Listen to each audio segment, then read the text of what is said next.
अस्सलाम वालेकुम दोस्तों।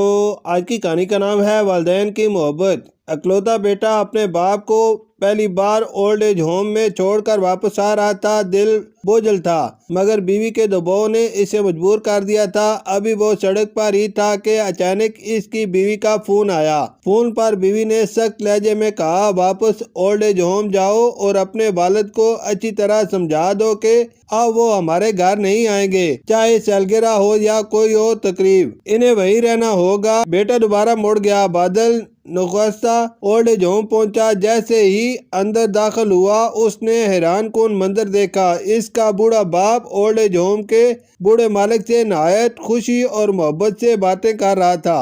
ये मंजर बेटे के दिल को खटक गया। उसने सोचा, क्या मेरे वालिद इस शख्स को पहले से जानते हैं? इंतजार के बाद जब वालिद अपने कमरे में गए तो बेटा सीधा मालिक के पास पहुंचा और बोला, माफ कीजिएगा, मुझे लगा आप मेरे वालिद को पुराने ज़माने से जानते हैं, क्या ये सच है? बूढ़े मालिक ने गहरी सांस ली और मुस्कुरा कर कहा, हाँ, मैं इन्हें तकरीबन 40 साल से जानता हूँ। ये दिल के बहुत बड़े इंसान हैं। बेटे ने हैरान होकर पूछा, आपने मेरे वालिद को कैसे पहचाना?